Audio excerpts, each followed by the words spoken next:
Hey there, this is Amelia here. Welcome to Amelia's crossdressing story. Today we are going to share a story called A Suitable Case for Treatment Part 7 by Crow. For more interesting and exclusive stories, please subscribe to my channel and support me at Patreon.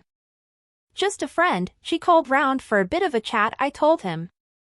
Jason hadn't said a word about me or about my dress, but I could tell he liked what he saw.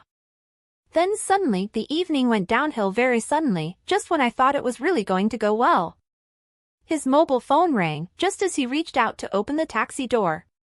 He paused, grimaced, and answered it. I could tell from his voice it was not good news. He pushed what I assumed was the mute button, looked at me rather sadly, and spoke. Christine, I really am so sorry about this. That was my ex-wife. My daughter has had an accident at her gym, broken her leg. I am really so sorry. Wait, Jason. I cut him off. I had heard enough. Ex-wife? He hadn't mentioned that. And why should he? I thought, maybe he was going to tell me later.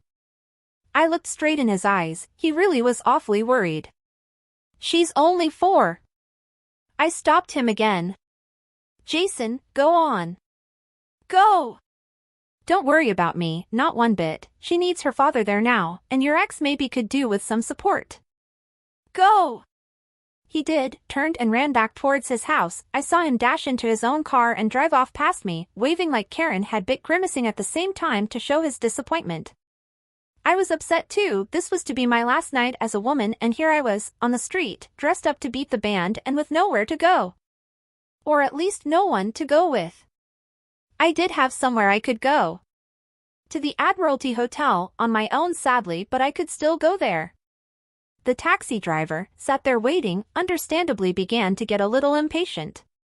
He had seen and heard the whole thing and realized what was happening.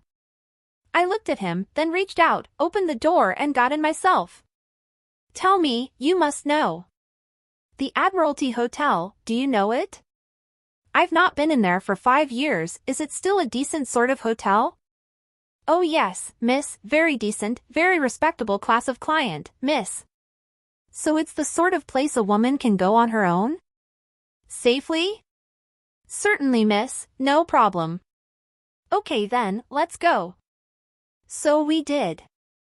It was only a short drive. I had walked past the place several times every week for many years but not been in there since the anniversary dinner Pauline and I had there just over 5 years ago. I had the impression it would not have changed. It was one of those old-fashioned hotels, doorman, bellboys and so on. It seemed stuck in the Victorian era. As soon as I walked in I realized that was basically true but not entirely. The receptionist was sitting at her desk with a very up-to-date PC system in front of her. At least in some aspect it was modernized. But the basic solid reliable old structure was as it had been 5 years ago, and 10, and 15 and more.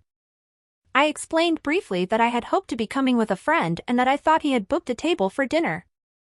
I would have to cancel the dinner reservation alas, but I was just going to have a drink in the bar while I was there.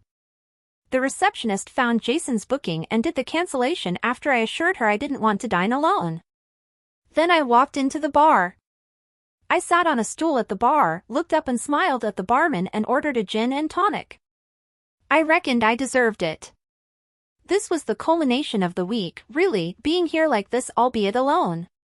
The barman brought the gin to me and placed it in front of me. I reached for my drink and, not for the first time but more so than on previous occasions, suddenly felt feminine, extremely feminine. I was sitting there at the bar, with the barman looking at me, seeing me as a woman and hopefully as an attractive woman. I could see beyond him, reflected in the mirror, several people and couples, all there enjoying the evening, and all of them, when they looked round and glimpsed me, saw me hopefully like that too. One guy was staring a little. He was on his own, maybe wondering if he could pick me up. The couple nearest to me didn't really notice. They were much younger and only really interested in each other, like Pauline and I in this very same bar many years ago. I could see another couple. Somehow I thought they were not together in the same way. The body language didn't seem to say man and wife, or boyfriend and girlfriend, or even guy and mistress. They were close but not in a sexual way, perhaps cousins or even brother and sister. It was as I reached for my drink and brought it to my mouth I became rather excited. The sight of my hand, very feminine rings, longish red nails, holding the glass, the thought of my lips, again a deep red, touching the glass as I sipped. I had in the past few days experienced life as a woman, in so many ways, chatting with the girls at the shop, some sort of relationship, though not much, with that friend of Tanya's, what was his name, Steve, that was it. And with Keith and with Jason, and with the man in the corner shop, and with several other men. And it had been good, very satisfying. I smiled internally as I shuffled on my seat and felt once more my stockinged legs sliding together, noticed my thighs on display. Maybe I should wear that tight mini for work tomorrow. Tanya had said I had nice legs and should show them off. Okay, I had seen the downside too in some ways, almost come to tears when things had gone so wrong earlier in the week. It wasn't a bad life being a woman, though I really did believe I could see things so much more from Pauline's point of view now. Maybe Dr. Morgan's scheme had worked. Maybe when we got back together Pauline and I would really be able to make our marriage work. Again I wondered just how she had got on the past few days. Then I realized the barman was still there. Waiting. Of course, I hadn't paid for my drink. I reached out, say my feminine hand once more take my bag, begin to open the clasp. I heard, behind me a sharp intake of breath. Then a pause. Then a voice. I'll get that, if I may. I saw a hand reach past me offering a note to the barman. I noticed that he had just got his own drinks, 2 pints of beer and a glass of something, maybe a vodka or another gin, maybe. I turned to look at him. I realized it was the guy I had noticed earlier, sat across the bar with the other couple, the brother and sister pair. I began to smile at him, then froze. Looking rather silly, half a grin on my face. Hell!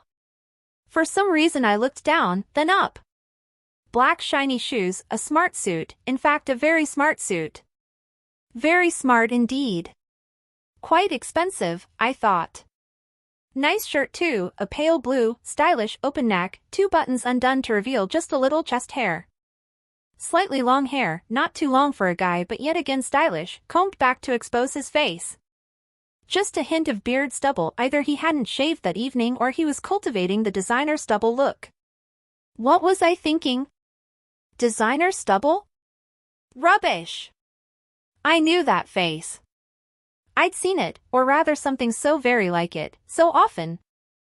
I had to speak, to break what was just going to turn into a very embarrassing silence. The barman was handing over change and was going to notice something odd was going on. Which indeed it was. I was Christine, so. Hello. Paul? That's all for now. See you in the next video.